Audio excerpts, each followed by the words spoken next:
আমার সোনার বন্ধুরা ও প্রিয় রাসূলের আদরের উম্মতেরা, আল্লাহর নবী আমাদের বড় মহব্বত করেন, ভালোবাসেন, পিয়ার করেন। আজ নবী মসজিদুন নববীর পাশে আয়েশা সিদ্দিকার ঘরের ভিতর থেকে নবী আমাদের জন্য প্রেশান, আমাদের জন্য ক্রন্দন করেন। আমার রাসূলের বুক ভরা স্বপ্ন, আমার রাসূলুল্লাহর বুক ভরা আশা, আমার একটা উম্মতি যেন জাহান্নামে না যায়। সেই রাসূলের আদরের উম্মত, ওই নবীর মনে তুমি কষ্ট দিও না, ওই নবীর মনে দুঃখ দিও না, ওই নবী কষ্ট পাবে এমন কাজ তুমি করো না। কারণ আমার নবী 63 বছরের জিন্দেগির প্রতিটি মুহূর্ত ছিল উম্মতের জন্য চিন্তা, উম্মতের জন্য প্রেশার। ও সোনার নবী আদরের উম্মতেরা, তুমি দুনিয়ার জমিনে যদি নেক আমল করতে পারো, দুনিয়ার এই কাজ কাম যেগুলো তুমি করছো, এগুলো যদি শরীয়ত সম্মত ভাবে করতে পারো, এগুলো তোমার জন্য ইবাদত। তুমি খেতে বসছো, সহজে বোঝানোর জন্য বলছি, মূল আলোচনাতে ঢোকার আগে আরো দুটো কথা মাথায় ঢোকান। তুমি খেতে বসছো, খাবার শুরুতে দুটো হাত ধুয়ে নাও। কটা হাত ধুতে হয়? কথা বলে দুটো না একটা? আমরা ধুই কটা? একটা না? আল্লাহর নবী মুহাম্মদুর রাসূলুল্লাহ তিনি যখন খাওয়া দাওয়া শুরু করতেন, রাসূল দুটো হাত সুন্দর করে ধুয়ে নিতেন। একটু মহব্বত করে বলুন সুবহানাল্লাহ। আপনি খাবেন, পেটের ক্ষুধা জ্বালানি বারণ হবে, পেটটা ভরবে, কিন্তু সুন্নতি পদ্ধতিতে রাসূল যেভাবে শিখিয়ে দিয়েছে এইভাবে যদি খেতে পারেন, ওটাও হয়ে যাবে আপনার জন্য ইবাদত। একটু মহব্বত করে বলুন সুবহানাল্লাহ। ও বাবাজি ভাইজানেরা, মুহাম্মদুর রাসূলুল্লাহ সাল্লাল্লাহু আলাইহি ওয়াসাল্লাম তিনি যখন খাওয়া দাওয়া করতেন, খাওয়া দাওয়া শুরুতে দস্তরখানা একটা পিছিয়ে নিত। এটা তো আজ আমার সমাজে নেই বললি চলে। দস্তরখানা, অনেকে দস্তরখানা কি বললি বোঝে না। আচ্ছা আচ্ছা, আমার আলোচনা এখানে নয়, লম্বা কথা বলবো না, এগিয়ে চলুন।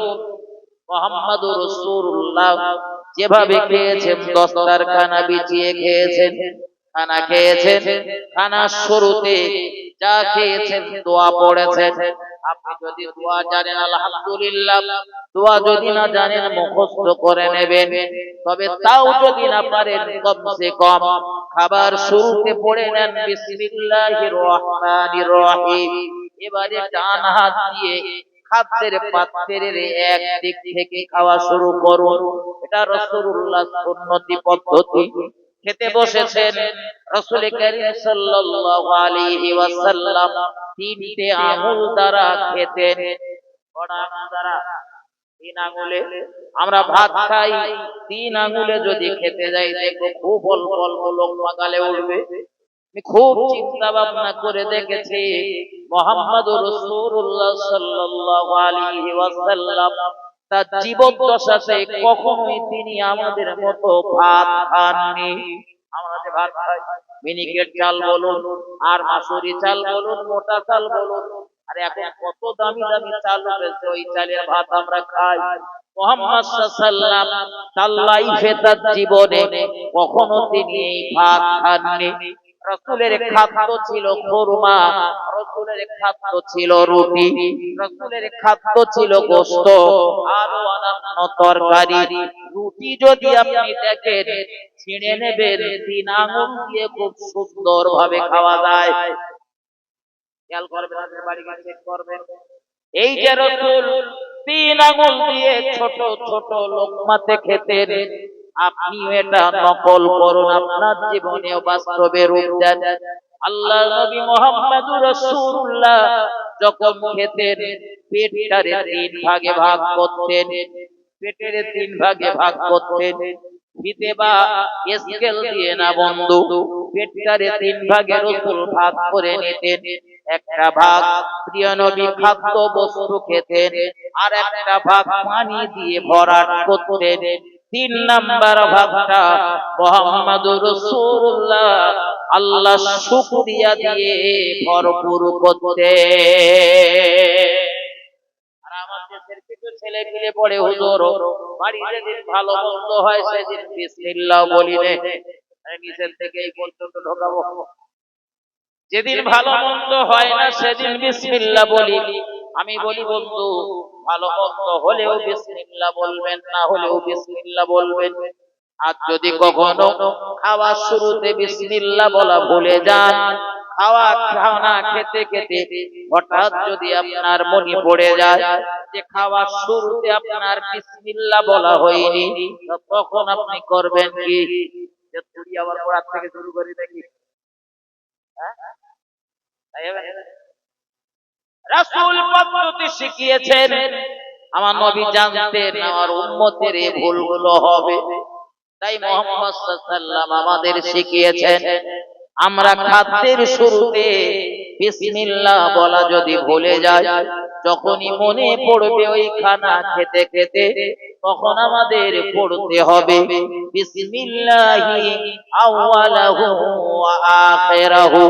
আবার বলতেছি, দোয়াটা মাথায় ঢোকান, বিসমিল্লাহি আউয়ালাহু ওয়া আখিরাহু। একটু মহব্বত করে বলুন সুবহানাল্লাহ। এই দোয়াটা মুখস্থ করে নেন। বিসমিল্লাহ বলা যদি খেতে বসে কখনো ভুলে যান, এই দোয়াটা পড়বেন। আবার বলে দিচ্ছি, বিসমিল্লাহি আউয়ালাহু ওয়া আখিরাহু। আল্লাহ নবী যখন খানা খেতেন, খাদ্যের প্লেটটা সুন্দর করে পরিষ্কার করে খেতেন, আঙুলগুলো চেটে পুঁটে খেতেন। প্লেটটাতে ভালোভাবে আঙুল ঘুরিয়ে ঘুরিয়ে চেটে পুঁটে খেতেন, কারণ জানা নেই খাদ্যের কোন অংশটাতে বরকত লুকিয়ে রয়েছে। এজন্য মুহাম্মদুর রাসূলুল্লাহ খাদ্য যখন খেতেন বড় যত্ন সহকারে খেতেন। কোন লোকমার একটা অংশ যদি দস্তারখানাতে ছিটকে পড়ে যেত, আল্লাহর নবী মুহাম্মদুর রাসূলুল্লাহ সেটা তুলে নিতেন, ভালোভাবে ধুয়ে নিয়ে সেটা আবার খেয়ে নিতেন। একটু মহব্বত করে বলুন সুবহানাল্লাহ। এটা হলো আমার নবীর আদর্শ, নবীর সুন্নাহ, নবীর জিন্দেগিতে এগুলো পাওয়া যায়। আমি তার উম্মতের দাবিদার, খেতে বসে আমার মাল সামান নষ্ট করার অভাব নেই, এই পরিমাণ নষ্ট করতেছি। থালা সেটে খাওয়া তো দূরের কথা, হোটেলে বসে খাচ্ছি, অর্ধেকটা ভাত আর অর্ধেকটা খাচ্ছি। হয় না? হয় না? হয় না? খুব হয়। ইন্নাল মুবাযযিরিনা কানু ইখওয়ানাশ শায়াতিন। নিশ্চয়ই ফজল খরচাকারী যারা, তারা হলো শয়তানের ভাই। আমি বলছি নে বন্ধু, খোদ মহান আল্লাহ বললেন, যারা ফজল খরচাকারী, যারা অপচয়কারী, তারা হলো শয়তানের ভাই। অপচয় করবেন না, যতটা খেতে পারেন খান, নষ্ট করবেন না, মাথায় ঢোকান। আমার আলোচনা এখানে নয়, আরেকটু এগিয়ে চলুন। রাসূলের খাওয়া দাওয়া যখন সমাদা হতো, আল্লাহর নবী শুকরিয়া আদায় করতেন, দোয়া পড়তেন, কমসে কম আলহামদুলিল্লাহ বলতেন। আপনিও বলবেন। এই পদ্ধতিতে যদি আপনি খাওয়া দাওয়া করেন, আপনি খাবার খেলেন, ভাত খেলেন, রুটি খেলেন, গোশত খেলেন, মাছ খেলেন, যাই খেলেন, পেটটা ভরলো, উদর ভরলো, কিন্তু ওটাও ইবাদত বলে গণ্য হয়ে যাবে। ইবাদত করার জন্য আলাদা সময়ের দরকার হবে না। আপনাদের দরবেশ সাহেব হুজুরের কথা আমি লিখে দেখছিলাম, এত সাদা মাটা জীবন যাপন করেছেন। তিনি ইচ্ছা করলে বিল্ডিং এর উপর বিল্ডিং বানাতে পারতেন।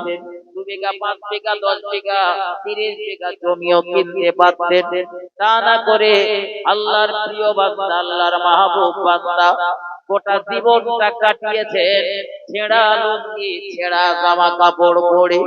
এই যে ছেঁড়া লুঙ্গি, ছেঁড়া জামা কাপড় পরে ঘুরেছে, সমাজের কিছু মানুষের দৃষ্টিতে এটা দেখতে খারাপ, কিন্তু হুজুরের চিন্তা ভাবনা ছিল আমার আপনার নবী মুহাম্মদুর রাসূলুল্লাহ সাল্লাল্লাহু আলাইহি ওয়াসাল্লাম পোশাকের অভাবে কখনো কখনো নবী দেহের গায়ের ওই জামা কতগুলা কয়েক টুকরা সেলাই বেড়েছে, কত তালি দিয়েছে।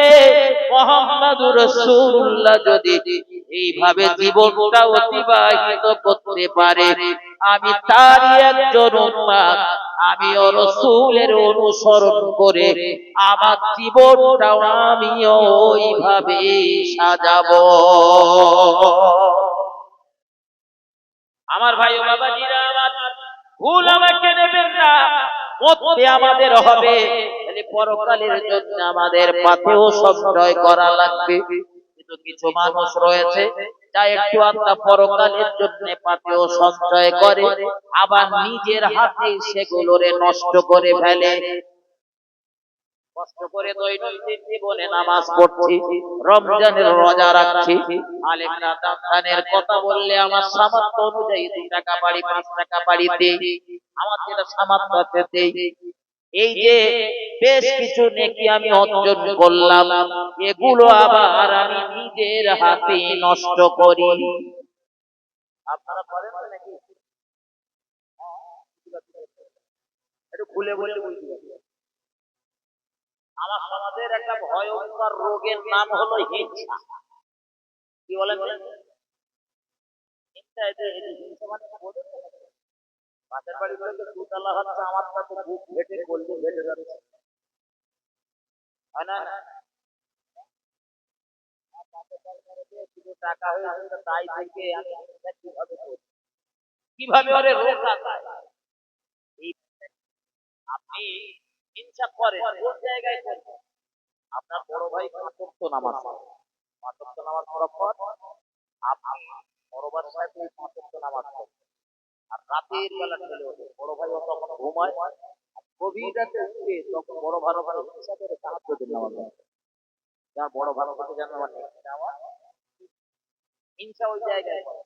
বড় ভাই 2 টাকা দান করেছে, আপনি 2 টাকা 4 আনা দান। যদি দেখা যায় বড় ভাই এ জায়গায় হিংসা করবে না, বড় ভাই 2 টাকা যদি দরকার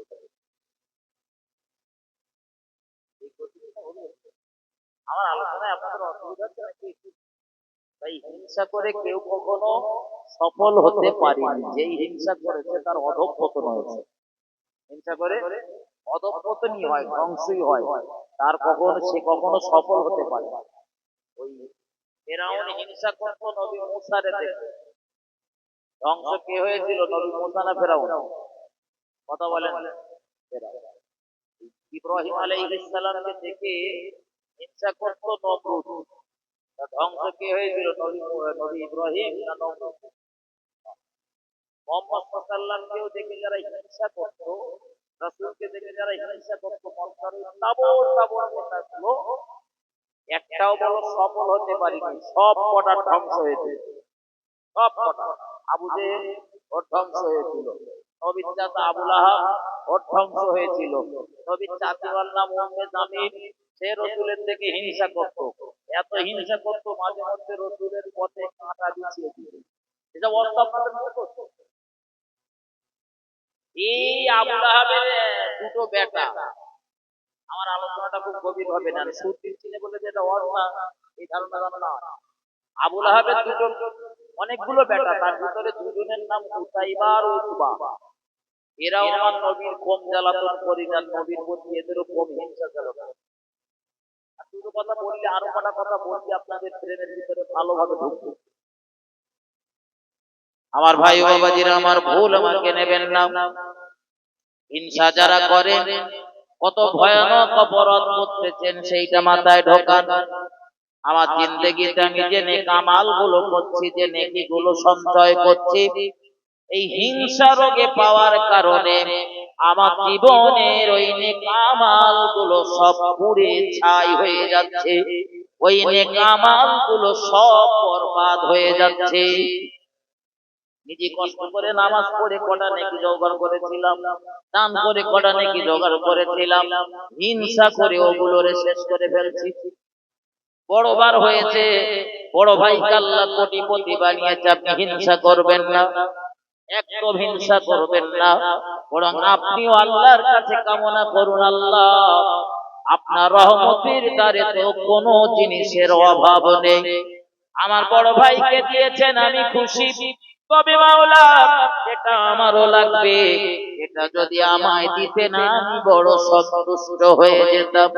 মহান আল্লাহ কোরআন শরীফের ভিতরে জানান, উদউনি আস্তাজিব লাকুম, বান্দারে আমি আল্লাহ আমায় ডাকো, আমি আল্লাহ আমায় স্মরণ করো, আমি আল্লাহ তোমার ডাকের সাড়া দেব।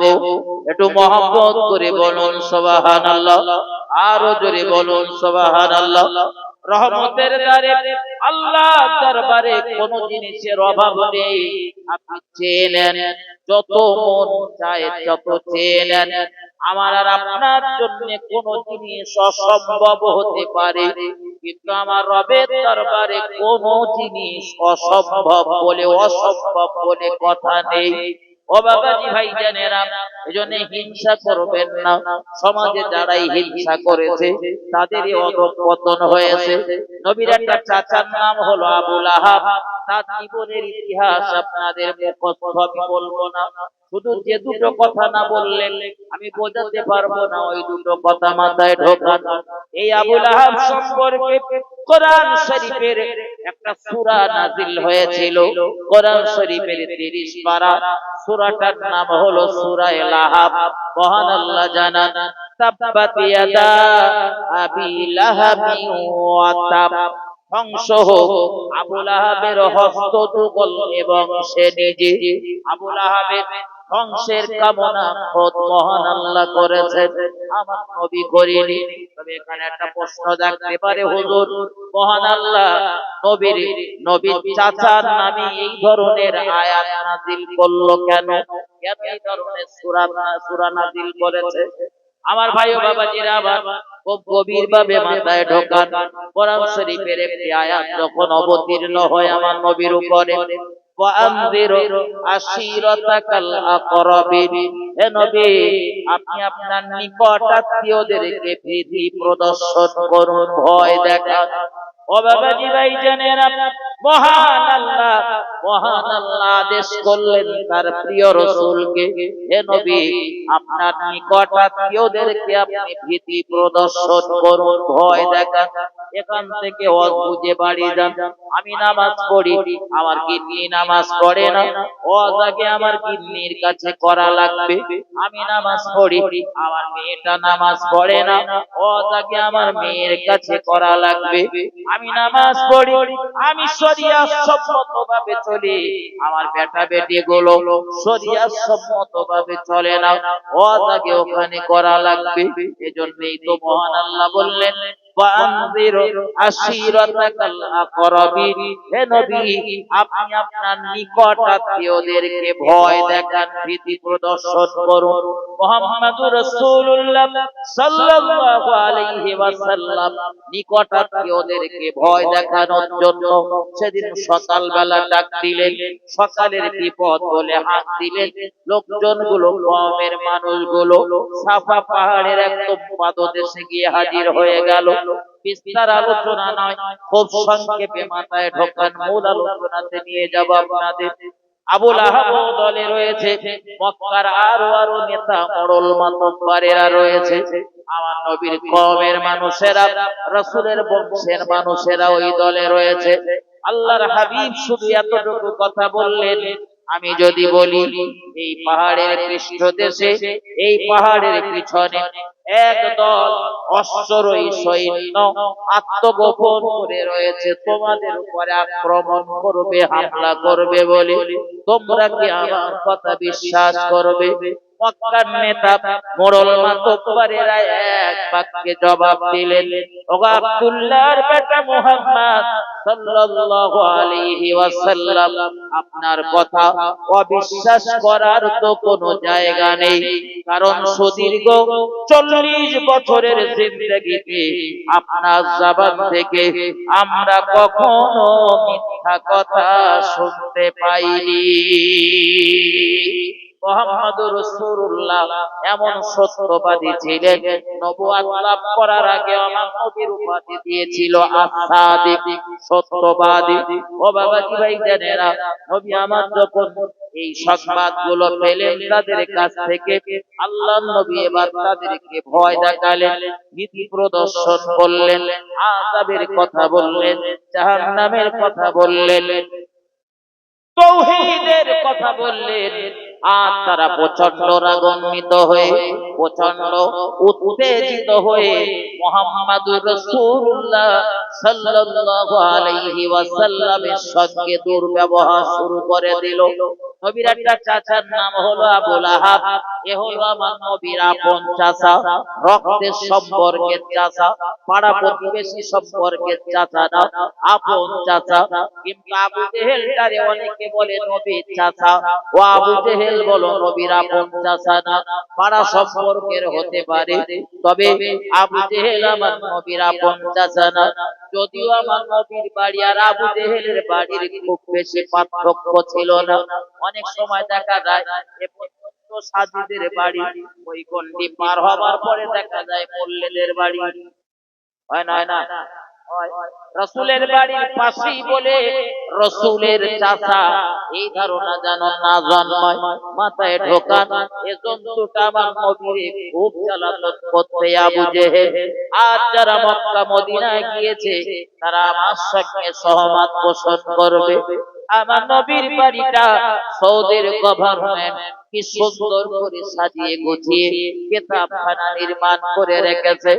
তামাম দুনিয়ার কোটি কোটি কোটি কোটি হাজিরা নবীর দেশে যায়, আর আমার নবীর বাড়ি দেখে তাদের চোখটারে ঠান্ডা করে।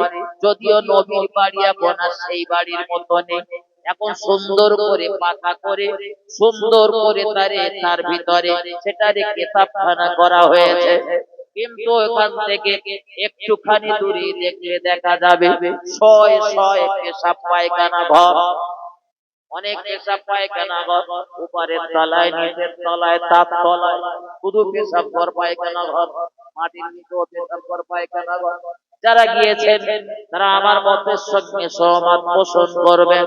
বহু আগে বলে হুজুর গিয়েছি ওই জায়গায় ঘুরতে ঘুরতে বা তওয়াফ করতে করতে ঠিক আবু জেহেলের বাড়িটার কাছে গেছে। আগে তো জানতাম না আবু জেহেলের যে ওই জায়গাটায় যায় সুস্থ রয়েছে, স্বাভাবিক রয়েছে, কিন্তু ওই জায়গাটায় গেলেই আমার হয় পেশাব নাই পায়খানার চাপ লাগে, ওই জায়গায় গেলেই লাগবে। কারণ সৌদির গভর্নর শত শত পেশাব পায়খানা ঘর তৈরি করে রেখেছে ওই জায়গায়। ও জায়গাটা হলো আবু জেহেলের বাড়ি। ওই যে গ্রাউন্ডটা, ওটা হলো আবু জেহেলের বাড়ি। দুনিয়ার মানুষের দেখানোর জন্য, নবীর সঙ্গে চরম বেয়াদবি করার জন্য, নবীর প্রতি হিংসাত্মক নীতি নিয়ে চলার জন্য মহান আল্লাহ তার সঙ্গে যা ব্যবহার করছেন তো করছেন। আজ তামাম দুনিয়ার মানুষের জন্য তার ভিটে বাড়িটা পেশাব ঘর আর পায়খানা ঘরে পরিণত করে দিয়েছে। ও বাবাজি ভাইজানেরা, মাথায় ঢোকান। রাসূল যখন তাওহীদের কথা বললেন তখন সামনে যারা ছিল তারা ছোট বড় কথা বলতে বলতে চলে যাচ্ছিল। নবীর চাচা আবু লাহাব একটা পাথরের টুকরা তুলেছেন আর আমার নবীর দিকে লক্ষ্য করে ছুঁড়ে মারলেন। মহান আল্লাহর নবী মুহাম্মদুর রাসূলুল্লাহ আমার বাবার মা হারায়েছে মনাত নবীকে দেখে আবু লাহাব বলল, মুহাম্মদ তুমি এই জন্যই আমাদের সকালবেলা দেখেছো, ও মুহাম্মদ তুমি ধ্বংস হও। পাথর একটা ছুঁড়ে মেরেছে। আল্লাহর হাবিবের মনটা বড় মলিন হয়ে গেল। রাসূলের চোখের কোণায় বড় পানি। আল্লাহ, বাপ নেই দুনিয়ায়, আমার মা নেই, চাচাদের তত্ত্বাবধানে আমি লালন পালন হয়েছি, আপনি কলেমার দাওয়াত পরিবারের লোকজনের কাছে দিতে বলেছেন, বলে দিচ্ছি। আমার চাচাটা আমার ধ্বংসের কথা বলে, আমার দিকে পাথর ছুঁড়ে মারে। আমার রাসূলের চোখের কোণায় পানি, বুক ভরা যন্ত্রণা।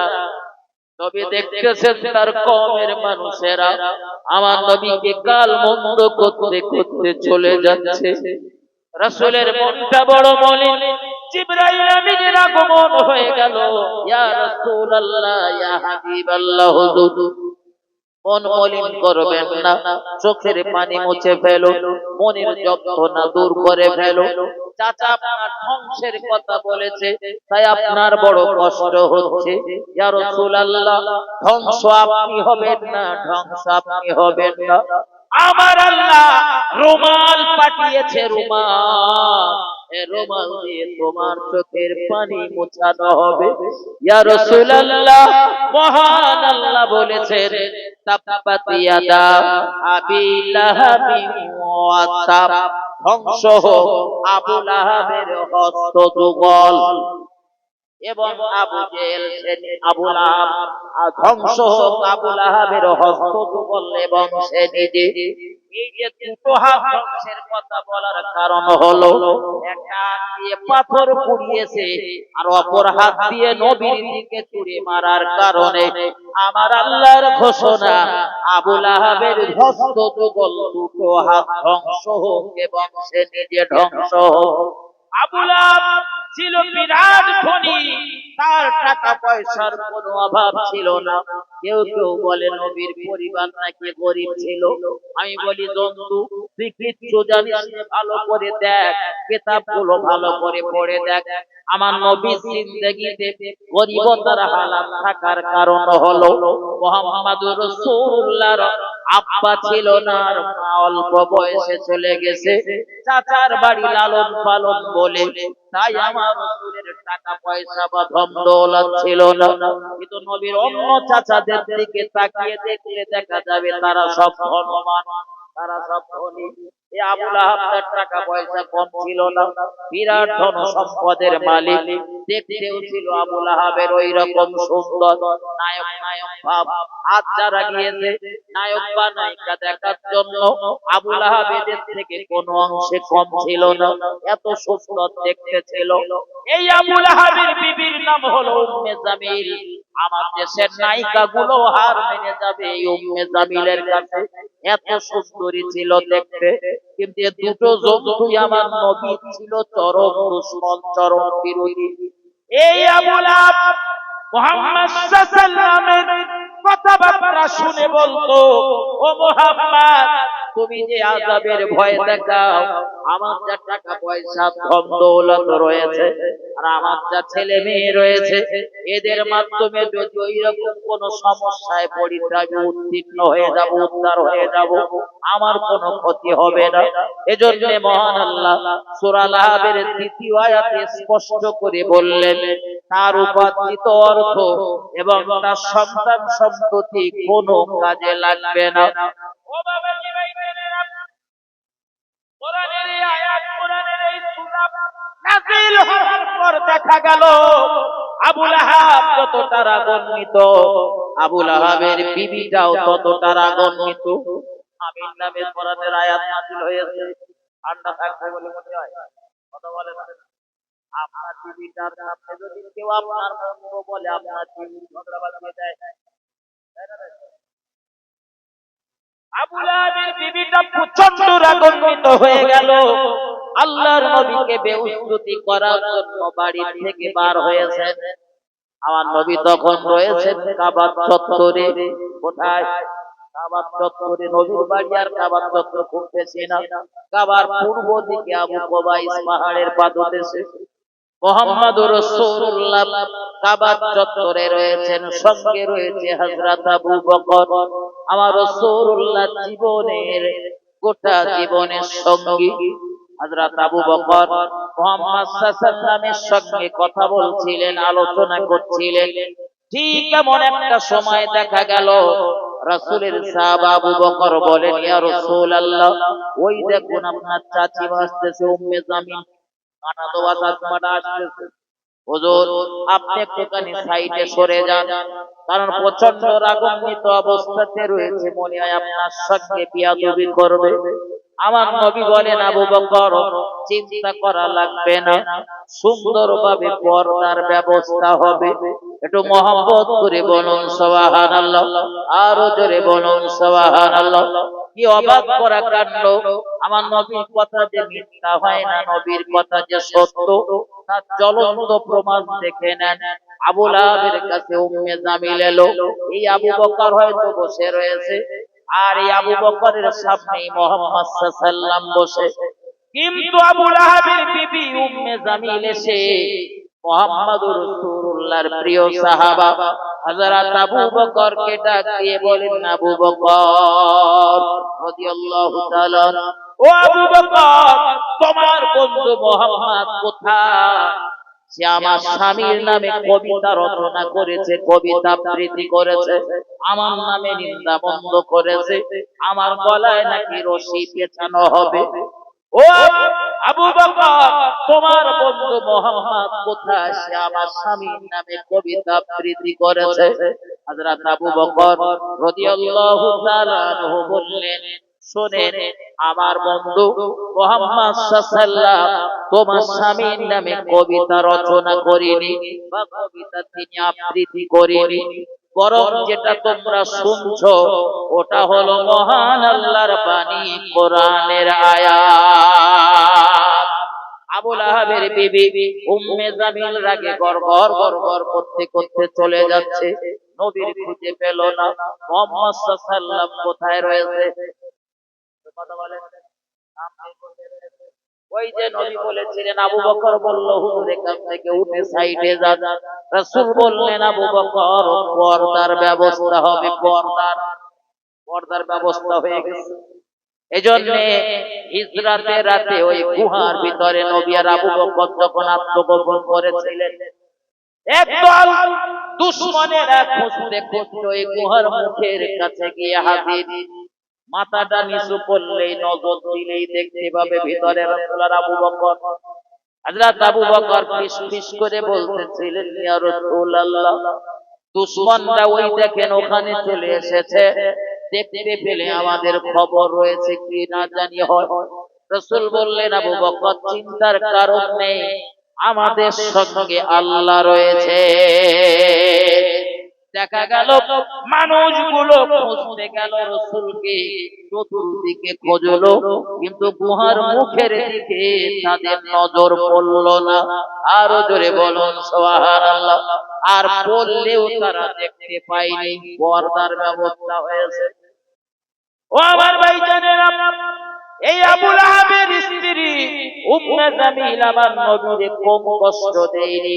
কোরআনের আয়াত নাযিল হবার কারণে, সূরাটা নাযিল হবার কারণে মুহাম্মদ সাল্লাল্লাহু আলাইহি ওয়াসাল্লামের উপরে পাথর দিয়ে আঘাত করেছে, আল্লাহ পাক আমার নবীর হেফাজত করেছে। কোরআনের এই সূরাটা নাযিল হবার কারণে এই আবু লাহাবের দুটো ছেলে, একটার নাম উতাইবা আর একটার নাম উতবা, এই দুজনের সঙ্গে মুহাম্মদুর রাসূলুল্লাহ দুজন কন্যার বিবাহ হয়েছিল। ও বাবাজি ভাইজানেরা, তবে এখানে একটা প্রশ্ন জাগতে পারে, হুজুর রাসূলের কন্যা কটা আর কতজনের সঙ্গে বিবাহ হয়েছিল? আমরা তো জানি নবীর জামাতার নাম হযরত আলী, আর একটা জামাতা হলো, আর একটা জামাই হলো হযরত উসমান গনি রাদিয়াল্লাহু তাআলা। ও বাবাজি, উসমান গনির সঙ্গে রাসূলের দুজন কন্যার বিবাহ হয়েছিল। কজনের বলেছি? দুজন। এজন্য উসমান গনিকে বলা হয় জিন্নুরাইন, দুই নূরের অধিকারী। দুই নূরের অধিকারী। রাসূলের আবার অধিকারী তা বলবো। নবীর মেয়েরা যদি নূর হয়, নবী কি বলেন? না ইনি পাচ্ছেন না। আমার ভাই বাবাজিরা আমার, ভুল আমাকে নেবেন না, ভুল আমাকে বুঝবেন না। আল্লাহর নবী মুহাম্মদুর রাসূলুল্লাহ যে দুজন কন্যার বিবাহ উসমান গনির সঙ্গে হয়েছিল, ওই দুজন কন্যার বিবাহ রাসূলের চাচা আবু লাহাবের বেটা উতাইবা আর উতুবার সঙ্গে হয়েছিল। এরা ছেড়ে দেবার পরে, তালাক দেবার পরে উসমান গনির সঙ্গে বিবাহ হয়েছিল। এই উতাইবা আর উতবা তাদের আব্বা আবু লাহাব বেটা দুটোরে উত্তেজিত করে ফেললো, তোমার মায়ের নামে আমার নামে মুহাম্মদ সাল্লাল্লাহু আলাইহি ওয়াসাল্লাম কবিতা আবৃত্তি করছে, দেশের জনগণ ওই কবিতা বলতেছে, তার মেয়েদের নিয়ে তোমরা সংসার করবে, এটা হতে পারে না। বাপের নামে কোরআনের আয়াত, মায়ের নামে কোরআনের আয়াত, অসহ্য হয়ে গেল। বাপের জোরাজুরিতে, বাপের জুলুমের কারণে এই উতাইবা আর উতবা সোজা চলে এলো আমার দয়ার নবীর দরবারে। আল্লাহর নবী মুহাম্মদুর রাসূলুল্লাহ সাল্লাল্লাহু আলাইহি ওয়াসাল্লাম, নবী আমার তখন মুহাম্মদুর রাসূলুল্লাহ দরবারে এলেন। উতাইবা আর উতবা আমার রাসূলকে লক্ষ্য করে বললেন, আব্দুল্লাহর বেটা মুহাম্মদ সাল্লাল্লাহু আলাইহি ওয়াসাল্লাম, আপনার কন্যাদের সঙ্গে আমরা সংসার করব না, সবে তো বিবাহ হয়েছিল, আমাদের বাড়িতেও নিয়ে যাইনি, আর কখনো নিয়ে যাব না। আমার আব্বার নামে মায়ের নামে তুমি কবিতা রচনা করেছো, কবিতা আবৃত্তি করেছো, ইত্যাদি ইত্যাদি। আল্লাহর হাবিবের কন্যাদের তারা এক জায়গাতে দাঁড়িয়ে তালাক দিয়ে দিল। আমার নবীর মনটা বড় বলি, আল্লাহ, আমার বেটা ছেলেগুলো, পুত্র সন্তান গুলো ছোটবেলায় সব একটা একটা করে কেড়ে নিয়েছে, সব মারা গিয়েছে, একটাও বেঁচে নেই। কন্যাগুলোরে, দুটো কন্যারে বিবাহ দিয়েছিলাম, দুটো কন্যায় আজ আমার সামনে দুটো জামাই দাঁড়িয়ে তালাক দিচ্ছে। মুহাম্মদুর রাসূলুল্লাহর মনের অবস্থা বড় খারাপ। নবী আমার বলছিলেন, উতাইবা উতবারে, কি কারণে তোমরা দুই ভাই আমার মেয়ে দুটোরে তালাক দিলে, একটু বলবে কি? কোরআনের আয়াত অবতীর্ণ হয়েছে, সেটা আমার উপরে হয়েছে। ইসলামের বাণী প্রচার করি, সেটা আমিও করি। অন্যায় যদি হয়, যদিও আমার নবীর অন্যায় না, অন্যায় বলে অন্যায়, অন্যায় না, অন্যায় যদি হয়, ধরতে গেলে বা বলতে গেলে রাসূলের, নাউযুবিল্লাহি মিন যালিক, যদিও নবীর অন্যায় না, তারপরেও কি কারণে তুমি আমার কন্যা, তোমরা দুজন দুই ভাই আমার কন্যা দুজনের তালাক দিয়ে দিয়েছো? উতাইবা প্রচন্ড রাগান্বিত হয়ে গেল, আর আমার নবীর উপরে একেবারে এমন ভাবে আক্রমণ করলো, যেন দেখে মনে হবে কোন কুত্তা মানুষের উপরে ঝাঁপিয়ে পড়েছে। আল্লাহর হাবিবের দেহের জামা কাপড় গুলো ছিঁড়ে টুকরা টুকরা করে ফেললো।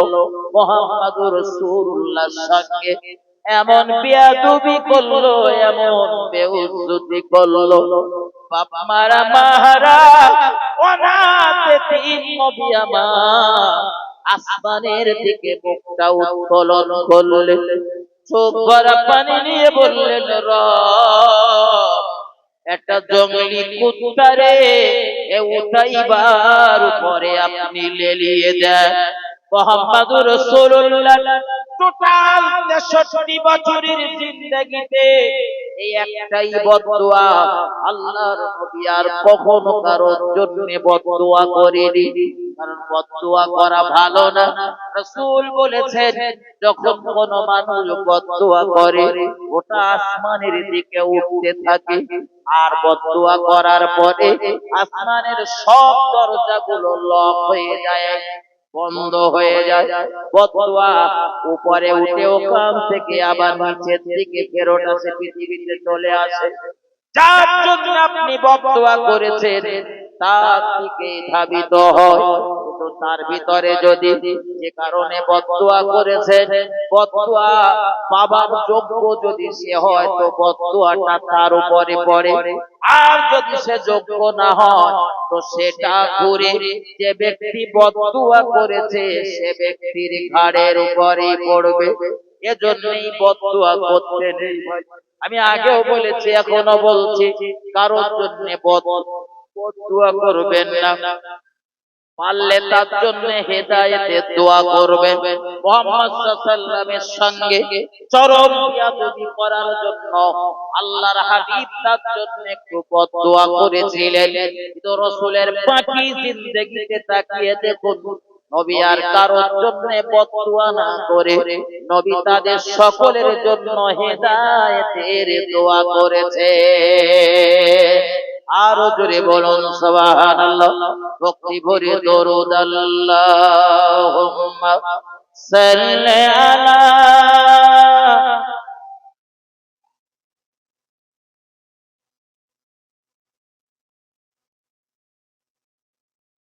ওয়ালা আলি সাইয়্যিদিনা। কবর তোমার খবর শুনে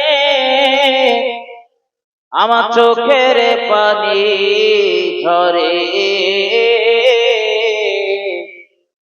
জেগিয়েছে তোমার বুকে আরো ফেরেনি দেশে। আল্লাহুম্মা সাল্লি আলা সাইয়্যিদিনা মাওলানা মুহাম্মদ ওয়া আলা আলি সাইয়্যিদিনা। আমার ভাইজানেরা, ঠান্ডা মাথায় বুঝুন, গভীর ভাবে উপলব্ধি করুন, আল্লাহর নবী এই যে ছেলেটার উপরে বদদোয়া করেছিল উতাইবার উপরে, এই উতাইবা মক্কা ছেড়ে যখন বাণিজ্য করতে যাচ্ছিল, বিদেশে বইতে গিয়ে বাণিজ্য করতে গিয়ে সন্ধ্যা হয়ে গেল। একটা জায়গাতে তাঁবু লাগালেন, একটু বিশ্রাম করার জন্য, রাতটুকু থাকা যাবে, দস্যুদের হাত থেকেও বাঁচা যাবে, একসঙ্গে অনেক ব্যবসায়ী রয়েছে। কিন্তু দেখা গেল তাঁবু লাগানোর পর ওই দূরে একটা নেকড়ে ঘোরাঘুরি করতেছে, একটা বাঘ। উতাইবার মনে পড়ে গেল, আজ থেকে কিছুদিন আগে আব্দুল্লাহর বেটা মোহাম্মদ, আমার চাচাতো ভাই, আমার জন্য বদদোয়া করেছিল, আল্লাহ আপনার একটা কুত্তারে লেলিয়ে দেন এই উতাইবার উপরে, নিশ্চয় আজ মোহাম্মদের সেই বদদোয়া আমার উপরে খণ্ডাবে, আজ আমার ছাড় নেই। সঙ্গী সাথীদের সঙ্গে বলছিলেন, বর্ণনাকারী বলেন উতাইবা সঙ্গী সাথীদের সাথে বলতেছিলেন ভয়ে ভীত সন্ত্রস্ত হয়ে, মুহাম্মদ সাল্লাল্লাহু আলাইহি ওয়াসাল্লামের কি পাওয়ার, কি ক্ষমতা, কোথায় মক্কার কোথায় রয়েছি আমি, সেই মক্কা থেকে আমায় শেষ করে দিচ্ছে। ও বাবাজি ভাইজানেরা, গভীর ভাবে উপলব্ধি করুন, তার সঙ্গী সাথী যারা ছিল, উতাইবার সঙ্গী সাথী, তারা সান্ত্বনা দিচ্ছিলেন, আশ্বস্ত করছিলেন আর বলছিলেন, তোমরা ঠান্ডা, তুমি ঠান্ডা হও, তোমার কোনো ক্ষতি হবে না, তোমার কোনো ক্ষতি আমরা হতে দেব না, প্রয়োজনে আমরা তোমায় পাহারা দিয়ে রেখে দেব যাতে তোমার কোনো ক্ষতি না হয়। নিজেদের ভিতরে আলোচনা করে উতাইবার হেফাজতের জন্য নিজেদের মাল সামান গুলো একটা জায়গাতে টাল করে উঁচু করে তার উপরে উতাইবাকে শুতে দিয়েছে। আর চতুর্দিকে উতাইবা সঙ্গী সাথীরা গোল হয়ে শুয়ে পড়েছে। রাত যখন একটু গভীর হয়েছে, সবাই যখন আরামের বিছানায় আরাম করছে, নেকড়েটা আস্তে আস্তে উঠে এসেছে। আর উতাইবারে খুঁজতে খুঁজতে এই সঙ্গী সাথীদের সকলকে দেখাশোনা করার পরে উতাইবাকে না পেয়ে এক লাফিয়ে ওই মাঠের স্তূপের উপরে ঠেলে উঠেছে। ওখানে উতাইবাকে পেয়ে গেল। আর নবীর সঙ্গে বিয়াদবি করা, রাসূলের সঙ্গে, রাসূলের উপরে জুলুম করার স্বাদ জনমের মতো আমার আল্লাহ তাকে মিটিয়ে দিলেন। ও বাবাজি ভাইজানেরা, এই উতাইবার মা উম্মে জামিল, যে আমার নবীর পথে কাঁটা দিত, ওর একটা স্বভাব ছিল, মাঝে মধ্যে কাঠ কুটা বেশ বড় করে টাল করে মাথায় করে নিয়ে বাড়ি আসতো। আমার দেশের কিছু মহিলার এমন দেখা যায়, মাঝে মধ্যে কিছু কাঠ কুটো পুড়িয়ে হয় মাথায়, মাথায় যেভাবে পারে পারে বয়ে নিয়ে আসে। কখনো নিজের বাগানের আর কখনো পরের বাগানের। ঠিক না বল? নিজের বাগানের হলে হালাল, পরের বাগানের যদি হয় না বলে নিলে হারাম, আর যদি বলে নেন তারা অনুমতি দেয় তো হালাল। তো আমার জানা মতে অধিকাংশ মানুষ বলে না, বলবি দেবে না। এই যে হারাম মাল এনে আপনি খাচ্ছেন, নিজের জীবনও শেষ হচ্ছে, বাচ্চা কাচ্চা গুলোরে হারাম খাওয়াচ্ছেন, বাচ্চা কাচ্চা গুলোরেও শেষ করতেছেন, ওদেরও বেরেন কমজোরি করতেছে। আজ আমার আলোচনা অন্যদিকে নিয়ে যাবার অবকাশ নেই, চলুন আর একটু সামনে যাব। নবীর এই চাচিমা সেদিন বিরাট একটা কাঠ একত্রিত করে বিরাট আকারের একটা বোঝা মাথায় করে নিয়ে ফিরছিলেন। মাথায় করে নিয়ে বাড়ি আসার পথে একটু ক্লান্ত হয়ে গেল, খুব কষ্ট হচ্ছিল, তাই একটা জায়গায় একটু বসে পড়েছে একটু জিরানোর জন্য, বিশ্রাম করছিলেন। ও বাবাজি ভাই জানেরা, আমাদের দেশে আমরা দেখেছি ধান, গম, পাট বা বিভিন্ন বিভিন্ন চাষের মাল সামগ্রী মাঠ থেকে যখন আমরা মাথায় করে বয়ে নিয়ে আসি, কষ্ট হলে মাথার থেকে বোঝাটা নিচে রেখে দেই, আর একটু সুস্থ হয়ে একটু জিরিয়ে নিয়ে ওটা আবার মাথায় তুলে বাড়ি আসি। কিন্তু নবীর চাচা, নবীর চাচিমা উম্মে জামিল মহিলা মানুষ, আর মহিলাদের একটু বুদ্ধি বেশি হয়।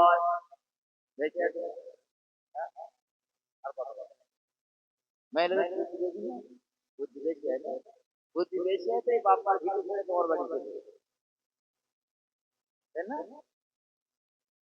কিন্তু বুদ্ধি একটু কম, বুদ্ধি একটু কম, বোঝে কম। যাই করবেন আপনার কাজ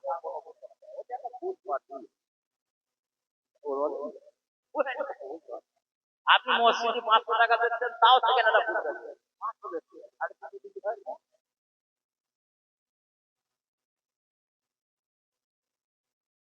হযরত উতাইবার আম্মা উম্মে জামিল, সে ওই কাঠের বোঝা চিরোচ্ছে, তার মানে কি নিচে রেখে দিলে ভালো হয় তো নাকি, না মাথায় রেখে? আরে কথা বলো, নিচে রেখে। কিন্তু উম্মে জামিল মাথায় রেখে দিল, তো জিরুলির কোনো মানে হয়? মেয়েদের বুদ্ধি একটু বেশি। ওই মাথায় করে রেখে কাঠের বোঝা মাথায় দিয়ে ফিরাচ্ছে। আল্লাহ ডাক দিলেন, এক ফেরেশতাকে ডেকে বললেন, যা, আমার খুব কষ্ট দেয়,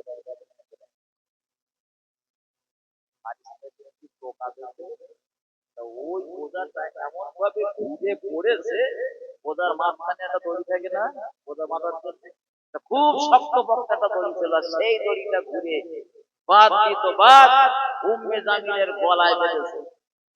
বোঝা ওই রকম বড়, আর বেঁধেছে কোথায়? গলায়। আরে এইভাবে ধরে পেছনের দিকে পড়েছে, এইভাবে গলায় ফাঁস। ও তো বোঝাও ছাড়াতে পারছে না, বোঝাও ছাড়াতে পারছে না, ছটফট করতে করতে মারা গেছে। নবীর সাথে বিয়াদবি করার, নবীর কষ্ট দেবার, রাসূলের প্রতি হিংসা করার স্বাদ জনমের মতো আল্লাহ মিটিয়ে দিয়েছে। আমি এই পর্যন্ত রাখতেছি,